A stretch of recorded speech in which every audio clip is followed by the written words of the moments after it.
जय हिंद दोस्तों आज की इस क्लास में हम डिस्कस करने वाले हैं न्यूटन के गति के नियम। और यहाँ पर ये जो फिजिक्स है, फिजिक्स का मोस्ट इंपोर्टेंट टॉपिक इसको माना जाता है। ठीक है, माना नहीं जाता, ये है। अब यहाँ पर देखना है ध्यान से कि न्यूटन के गति के नियम कितने हैं। तो 3 नियम यहाँ पर है, आप सभी को पता है, लगभग सभी को पता है। ठीक है, अब यहाँ पर जो गति के जो नियम है, ये न्यूटन के अलावा इस पर, इन नियमों पर किसने बात की थी? तो गैलीलियो ने भी इस पर एक्सपेरिमेंट किया था। ठीक है, जिसके बारे में हम बात करेंगे। ठीक है, तो अब यहां पर न्यूटन के गति का प्रथम नियम हम समझेंगे, लेकिन उससे पहले हमें देखना है कि ये जो न्यूटन के गति जो होती है, जो कोई भी वस्तु गतिमान होती है, स्थिर होती है, किस कारण से होती है। इसमें जब सबसे जो मेन फैक्टर होता है वो होता है बल। क्या होता है? बल। अब यहां पर जो बल है ये क्या है, इसके बारे में थोड़ा सा आपको पता होना बहुत जरूरी है। तो यहां पे तीनों नियम बहुत आसानी से आप समझ सकते हैं। और यहाँ पे बल को ही पूरी तरीके से वो डिफाइन करते हैं, इसका व्यंजक देते हैं, इसकी प्रकृति बताते हैं। कौन? ये तीनों नियम अलग अलग। ठीक है, तो अब यहाँ पर आप ये बताएं कि जो बल है ये बल क्या है, जिसे हम फोर्स कहते हैं ना, ये फोर्स होता क्या है। ठीक, तो देखो इसको, तो बल बराबर क्या होता है? बल बराबर होता है द्रव्यमान गुणित त्वरण। ये हमें पता है। तो यहाँ पे देखो, द्रव्यमान गुणित त्वरण। ठीक, ये यहाँ पे सूत्र के रूप में है। ठीक है, सूत्र के रूप में हम ऐसा लिखते हैं कि बल बराबर द्रव्यमान गुणित त्वरण होता है।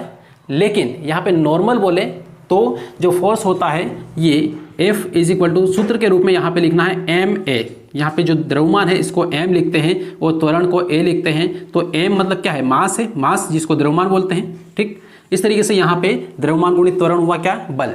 ठीक है, ये सूत्र के फॉर्म में है। लेकिन नॉर्मल परिभाषा के रूप में हमें लिखना है तो क्या लिखेंगे? ये आपने अच्छी तरीके से लगभग रटा है हर किसी ने। क्या होता है? फोर्स। तो बल को हम लिखते हैं कि बल वह बाह्य कारक है। क्या है? बल वह बाह्य कारक है जो किसी वस्तु की प्रारंभिक अवस्था में परिवर्तन कर दे। ठीक है, तो ये दोस्तों यहां पर आपको क्लियर होगा कि कोई भी कारक यहां पे लग रहा है। क्या है? कारक। और इस कारक ने इसकी प्रारंभिक अवस्था में परिवर्तन कर दिया, मतलब इधर की साइड दौड़ना चालू कर दिया इस वस्तु ने। ठीक है, तो इसे ही हम क्या बोलते हैं? इस कारक को बल बोलते हैं। ठीक है, क्या है? बल। क्लियर है? परिभाषा के रूप में हम बात करें तो बल वह बाह्य कारक है जो किसी वस्तु की प्रारंभिक अवस्था में परिवर्तन कर दे। ठीक है, क्लियर हुआ इतना? अब यहां पे देखो, जो बल है ये कितने प्रकार का होता है? बल के प्रकार। तो इसको आपको ध्यान रखना बहुत जरूरी होता है, क्योंकि इंपॉर्टेंट फैक्ट बनता है। सबसे पहला यहां पर होता है कॉन्टैक्ट फोर्स मतलब संस्पर्शी बल। क्या बोलेंगे इसको? संस्पर्शी बल, जिसे हम स्पर्श करके ना फोर्स लगाते हैं, उसे हम क्या बोलेंगे? Contact force. ठीक है, संस्पर्शी। तो अब दूसरा यहां पे कौन सा है? नॉन कॉन्टैक्ट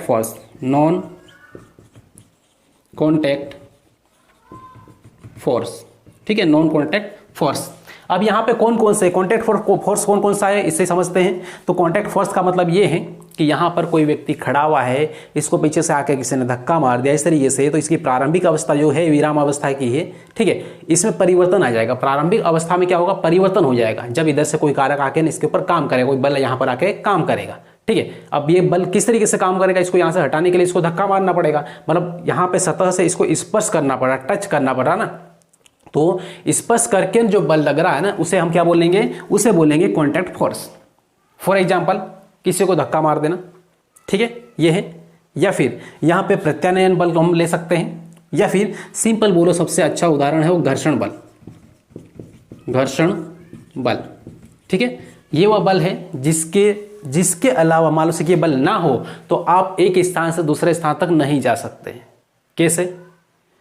जब आप चलते हैं तो आप जमीन को पीछे की साइड धक्का मारते हैं, जितना तेजी से धक्का मारते हैं उतना तेजी से आप आगे भी बढ़ते हैं। लेकिन वहीं पर आप रेत में चले जाओ, रेत में आप दौड़ने लगोगे तो आप ज़्यादा दौड़ नहीं पाओगे। ठीक है, कैसे? आप आगे की साइड बढ़ने लगोगे तो पीछे की साइड रेत को धक्का मारोगे तो जो रेत है वो रेत भी मतलब नीचे क्या होगी? धंस जाएगी और उसमें उतना बल आपके ऊपर नहीं लगेगा। ठीक है, और यहाँ पे समझने के लिए इसको ले सकते हैं कि आप मान लो से कि कई अच्छे एक वीआईपी घर में है जहाँ पे टाइल्स एकदम चिकनी लगी हुई है और वहाँ पे आपको चलना है, ठीक है, अभी चल पा रहे हैं, लेकिन वहीं पर आपको तेल लगा देना है उस पूरी टाइल्स के ऊपर, फिर उसके बाद दौड़ के दिखाओ, तो फिर वहाँ पर आपको मालूम पड़ेगा हाँ घर्षण बल तो यहाँ पर शून्य हो गया है, इसलिए यहाँ पर हम दौड़ने गए तो नीचे गिर गए, ठीक है, और सारा सब कुछ बंटाढार हो जाता है। क्लियर है जब गिरते हैं। तो इस तरीके से यहाँ पे ये घर्षण बल है। प्रत्यानयन बल ये यहाँ पर लिख दे रहा हूँ, प्रत्यानयन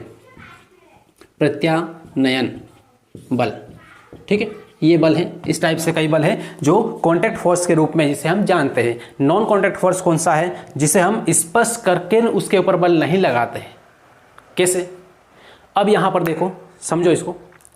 तो यहाँ पर कोई वस्तु है, ठीक है, ये वस्तु यहाँ पर है पकड़ी हुई, इसके ऊपर कोई फोर्स लग रहा है क्या? तो बिल्कुल यहाँ पर ऊपर की साइड फोर्स लग रहा है। जब पकड़ी हुई है तो इसके ऊपर फोर्स लगा ही रखा है, तभी यहाँ पे स्थिर है। तो ये इसकी प्रारंभिक अवस्था है। अब इसकी प्रारंभिक अवस्था में परिवर्तन करने के लिए इसके ऊपर दूसरा फोर्स भी यहाँ पर लग रहा है। कौन सा? जो आपको दिखाई नहीं दे रहा है, जिसे हम गुरुत्वाकर्षण बल कहते हैं। अब इसको यहाँ से छोड़ देंगे अपन तो ये कहाँ पर जाएगा? नीचे की साइड गिर जाएगा, ठीक है। कैसे गया? गुरुत्वाकर्षण बल की वजह से। जो गुरुत्वाकर्षण बल है वो किसी को कॉन्टैक्ट नहीं करता है, बिना कांटेक्ट किए ही क्या करता है? उस पर बल लगाता है, फोर्स लगाता है, ताकत लगाता है। तो ये जो यहाँ पे लिखा है नॉन कांटेक्ट फोर्स में, इसमें क्या आएगा? गुरुत्वाकर्षण बल, ठीक है, ये हो गया। अब यहाँ पे और यहाँ पे ले सकते हैं कि जो विद्युत है, बिजली है, ठीक है, तारों में बहती है, वो भी क्या है? वो नॉन कांटेक्ट फोर्स है। भले आप तार को टच नहीं करोगे, लेकिन तार के आसपास भी आप मान लो से कि अपना हाथ ले गए, थोड़ा कोशिश करी पास में जाने की, तो वो बिजली आपको खींच लेगी, ठीक है, और आप अपने आप उस कांटेक्ट में चले जाओगे। तो जो विद्युत है वो भी क्या है? नॉन कांटेक्ट फोर्स है, विद्युत, ठीक है, विद्युत बल। या फिर आप समझ सकते हैं कि बड़ा सा चुंबक का एक चुंबक लिया और लोहे के पास में ले जाएंगे, आप भले उसको कांटेक्ट नहीं करेंगे, लेकिन फिर भी दूर से वो लोहे को खींच लेगी, कील को खींच लेगी, किसी भी लोहे को खींच लेगी, ठीक है। तो जो विद्युत चुंबक है, विद्युत चुंबक या चुंबकीय बल बोलते हैं, चुंबकीय बल, ठीक है, विद्युत चुंबकीय बल या फिर केवल चुंबकीय बल बोलो, ठीक है, बात एक ही यहाँ पे। तो इस तरीके से यहाँ पे जो बल है ये क्या है? नॉन कांटेक्ट फोर्स में आते हैं। इतना यहाँ पे क्लियर हुआ। अब बल को अपन ने समझ लिया, तो अब यहाँ पे समझते हैं गति का नियम, ठीक है। तो गति का नियम यहाँ पे क्या होता है? पहला नियम क्या कहता है, इसको थोड़ा सा देखो। तो पहला नियम यहाँ पर यह कहता है कि यदि कोई वस्तु गति की अवस्था में है तो वह गति की अवस्था में ही रहेगी, और यदि कोई वस्तु स्थिर अवस्था में है तो वह स्थिर अवस्था में ही रहेगी, जब तक कि उसके ऊपर कोई बाह्य फोर्स, बाह्य बल न लगाया जाए। ये यहाँ पर कहता है गति का पहला नियम। क्लियर है? कैसे? कि मान लो से कि यहाँ पर कोई दौड़ती हुई एक गाड़ी है, ठीक है। अब यहाँ पे इस तरीके से ये रन करता जा रहा है, ठीक है, ये पहिया है, इसको अपन ने लुढ़का दिया है, जा रहा है, ठीक है। तो ये तब तक यहाँ पे दौड़ा करेगा जब तक कि इसको रोकने की कोशिश नहीं करेंगे, जब तक कि इसके ऊपर कोई बल नहीं लगाएंगे। क्लियर है इतना? तो यही यहाँ पर बोला गया है प्रथम गति के प्रथम नियम में, राइट। तो अब यहाँ पर गति का प्रथम नियम तो समझ लिया हमने, लेकिन जो गति का प्रथम नियम है इसे जड़त्व का नियम भी कहते हैं, राइट। गति के पहले नियम को जड़त्व का नियम भी कहते हैं। अब जड़त्व क्या है थोड़ा सा इसको समझते हैं, इसको जड़त्व का नियम क्यों कहते हैं। अब यहाँ पे देखें जड़त्व को, तो जड़त्व क्या है? सिंपल सा फंडा है कि जो न्यूटन का प्रथम नियम है इसे जड़त्व का नियम भी कहते हैं। जड़त्व क्या होता है, ठीक है, इसको देखें। न्यूटन की गति का पहला नियम सबसे पहले तो यह है कि बल की परिभाषा देता है। यह नियम क्या देता है? बल की परिभाषा, बल की परिभाषा देता है, ठीक है। पहला पॉइंट यहां पर ये ध्यान रखना है। कभी परीक्षा में मान लो से किया गया कि न्यूटन की गति के 3 नियमों में से कौन सा एक नियम है जो बल की परिभाषा देता है, तो कौन सा है? पहला नियम है, राइट। किस नियम को जड़त्व का नियम कहते हैं? तो न्यूटन की गति के पहले नियम को, प्रथम नियम को जड़त्व का नियम कहते हैं। अब जड़त्व क्या है? तो जड़त्व एक क्या है? प्रकृति है। वस्तुओं को अपनी प्रारंभिक अवस्था में परिवर्तन न करने की क्या है? प्रकृति है। फिर से एक बार समझें कि किसी भी वस्तु की अपने प्रारंभिक अवस्था में परिवर्तन न करने की प्रकृति को हम क्या बोलते हैं? जड़त्व कहते हैं। सिंपल तरीके से समझने के लिए यहाँ पर देखें कि यदि आप किसी बस में खड़े हैं और बस भी खड़ी है, राइट। अब बस में खड़े हैं तो बस विराम अवस्था में है, आप भी विराम अवस्था में हैं, लेकिन बस को ड्राइवर ने स्टार्ट किया और बस को आगे बढ़ा लिया। अब बस आ गई गतिशील अवस्था में, लेकिन आप है विराम अवस्था में। अब बस आगे बढ़ गई तो आप पीछे की साइड, आपको झटका लगेगा, पीछे की साइड आप गिर जाएंगे यदि पकड़ के नहीं खड़े तो, ठीक है। अब ये कैसे हुआ? आप क्या है, अपने आप को एक वस्तु के रूप में मान लो, ठीक है। आपके ऊपर जड़त्व काम किया, क्यों? क्योंकि जड़त्व क्या कहता है कि कोई भी वस्तु अपनी प्रारंभिक अवस्था में परिवर्तन का विरोध करती है। तो जड़त्व ये बोलता कि नहीं, हमें सीधे खड़े हैं बस में तो वैसे ही खड़े रहेंगे, ठीक है, भले बस आगे निकल जाए। तो बस आगे निकलेगी तो अपन पीछे गिर जाएंगे, ठीक। ये मतलब अपन ने आगे बढ़ने का विरोध किया, बस के साथ में आगे बढ़ने का विरोध किया, यही क्या है, जड़त्व है, राइट। तो इतना यहाँ पे क्लियर है। अब फिर आगे बढ़े। अब यहाँ पे उदाहरण बहुत सारे हैं, ठीक है। उदाहरण आप देख सकते हैं कि कोई मान लो सिक्की गाड़ी अचानक चल जाए तो पीछे गिर जाएंगे, और मान लो सिक्की दौड़ रही है गाड़ी और अचानक रुक जाए तो फिर हम आगे गिर जाएंगे, ठीक है। ये कंडीशन होती, बस है, ट्रेन है या कार है कोई भी, ठीक है। तो इस तरीके से ये है। और फिर आगे यहाँ पर देखेंगे तो दूसरा नियम क्या कहता है, थोड़ा सा इसको समझते हैं, ठीक है। न्यूटन की गति का दूसरा नियम, पहला तो हमने क्लियर कर लिया अच्छे तरीके से।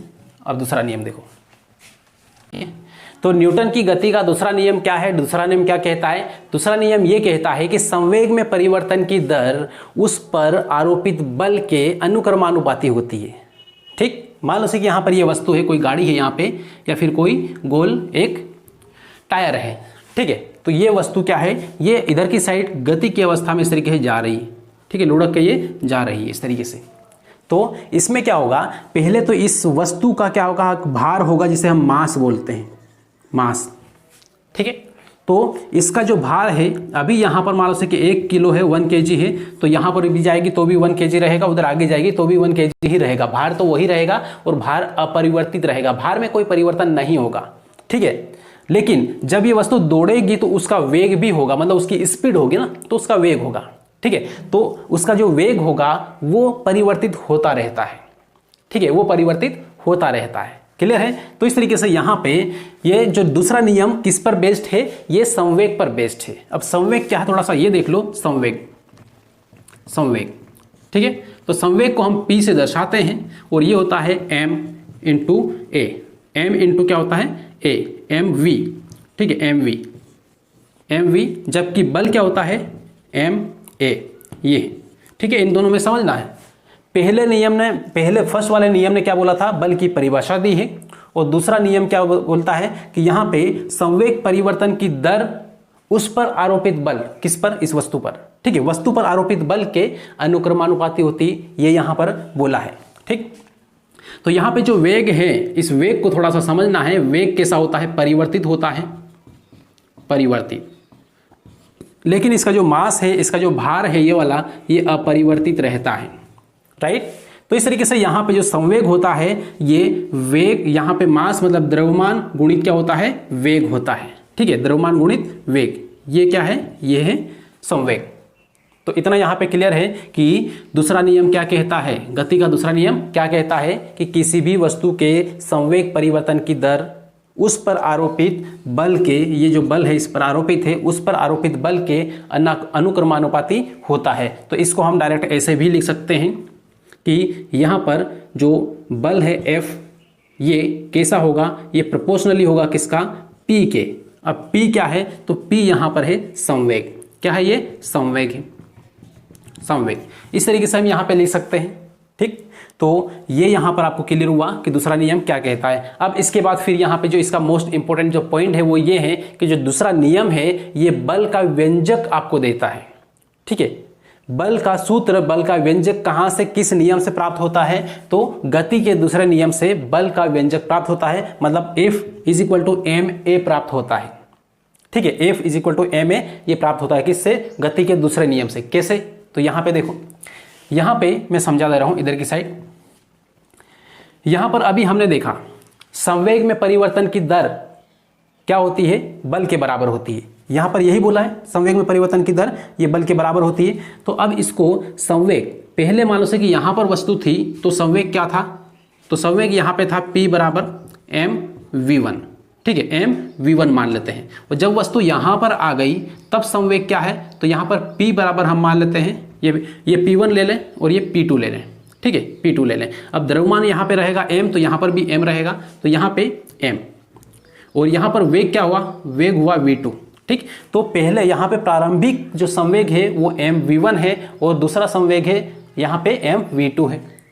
तो अब यहाँ पे इनमें क्या होगा, परिवर्तन होगा। तो परिवर्तन कैसे, ये p2 माइनस p1, यही क्या है, ये बल के बराबर है या बल के अनुक्रमानुपाती है। और यहाँ पे परिवर्तन की दर बोला है, ठीक है, संवेग में परिवर्तन की दर जहाँ पर बोले तो बटे में क्या है, टाइम है, ठीक है, टाइम बटे में आएगा। अब यहाँ पे देख लो जरा, P1, P2 और P1 यहाँ पे इसका मान रखो, तो P2 का मान क्या है, तो वही है P2 का मान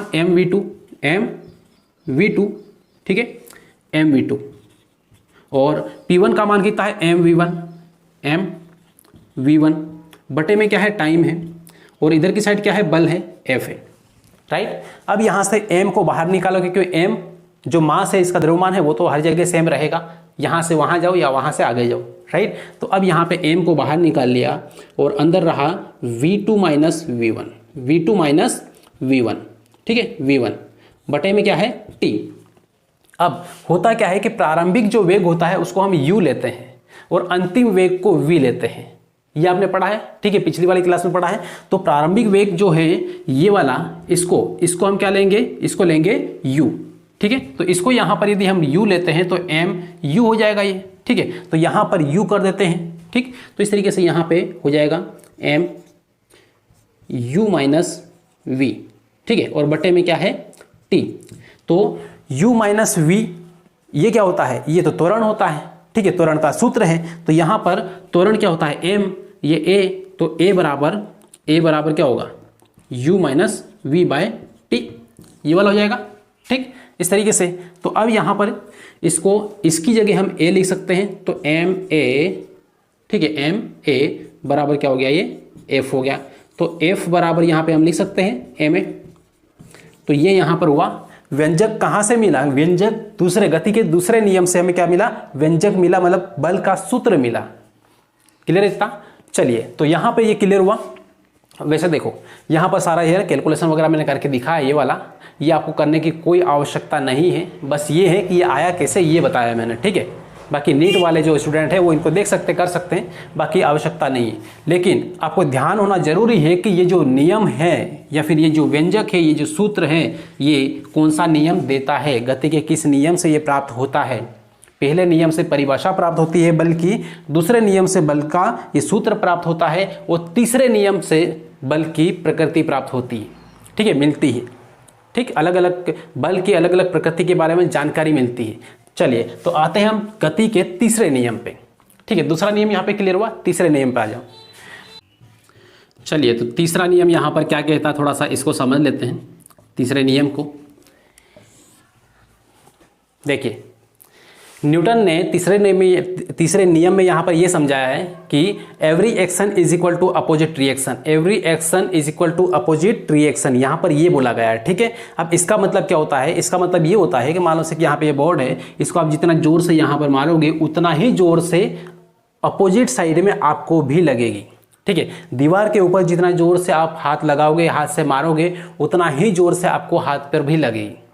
इतना क्लियर है, ठीक है। तो यहाँ पर इसने यहाँ पर यह बोला है कि ये जो गति का तीसरा नियम है ये है कि प्रत्येक क्रिया के बराबर किंतु विपरीत प्रतिक्रिया होती है, ठीक है। न्यूटन ने यह बोला यहाँ पर है कि प्रत्येक किसी भी वस्तु पर, ठीक है, प्रत्येक क्रिया के बराबर जितनी आप क्रिया करेंगे उतना ही विपरीत प्रतिक्रिया भी होगी, बस यहाँ पर यह बोला है। आपको मालूम है कि किसी ने झापट मारी है तो उसके विरुद्ध में आप भी उसको झापट मार देंगे, ठीक है। क्या है ये, न्यूटन का तीसरा नियम यहाँ पर लागू हुआ। क्लियर इस तरीके से। तो अब यहाँ पर और अच्छी तरीके से समझें तो मान लो से कि आप किसी नाव पर हैं, ठीक है, नाव किनारे पर है, ठीक है, तालाब में, झील में, जहाँ पर भी समुद्र में नाव किनारे पर है या जहाज किनारे पर है, तो उस नाव में आप खड़े हैं, खड़े होकर किनारे से आप बाहर कूदोगे तो क्या होगा, जितना तेजी से आप आगे कूदोगे उतना तेजी से वो नाव भी पीछे की साइड हटेगी, आगे की साइड जाएगी, पीछे की साइड, ठीक। तो इस तरीके से यहाँ पे हर क्रिया के बराबर क्या होता है, प्रतिक्रिया, ये तीसरा नियम समझाता है, ठीक है, इसलिए यहां पर इस नियम को क्रिया प्रतिक्रिया नियम कहते हैं। ठीक है, तो यहां पे इस नियम को क्या बोला है, क्रिया प्रतिक्रिया नियम, इसे क्रिया है, राइट इतना। अब इसके बाद अब ये किसके बारे में बता रहा है, तो ये बल की प्रकृति के बारे में बताने वाला नियम है। कौन सा, न्यूटन की गति का तीसरा नियम, तो बल की प्रकृति के बारे में बताता है। यह नियम क्या बताता है, प्रकृति। ठीक है, तो इस तरीके से यहां पर ये क्लियर हुआ और बाकी उदाहरण भी अपन ने देख लिए। ठीक है, उदाहरण बहुत सारे ऐसे ले सकते हैं। ठीक, अब सिंपल उदाहरण एक ये भी ले सकते हैं कि मान लो से कि आपके हाथ में बंदूक थमा दी बड़ी वाली, ठीक है, जो आर्मी में जैसे जाते हैं ट्रेनिंग के लिए देते हैं, ठीक है, वो वाली बंदूक से आपको गोली मारना है, तो गोली चलाने के लिए आपको यहाँ पे बंदूक क्या करना, टिका के रखना पड़ता है, सटा के रखना पड़ता है। ठीक है, जितनी जोर से गोली आगे जाएगी उतना ही तेज झटका आपको पीछे की साइड लगेगा, मतलब जो बंदूक है उतना तेज पीछे की साइड आएगी, राइट है। और इसी को बोलते हैं क्रिया प्रतिक्रिया नियम, जो न्यूटन की गति के तीसरे नियम में आपको मिलता है। क्लियर है। तो दोस्तों यहाँ पर ये जो नियम है सारे के सारे तीनों ये क्लियर हुए हैं। और बाकी आप यदि चैनल पे नए हो, चैनल को सब्सक्राइब जरूर कर लेना है, बेल आइकन जरूर दबा लेना है और बाकी इस वीडियो को शेयर जरूर करना है। चलिए मिलते हैं अगली क्लास में। जय हिंद।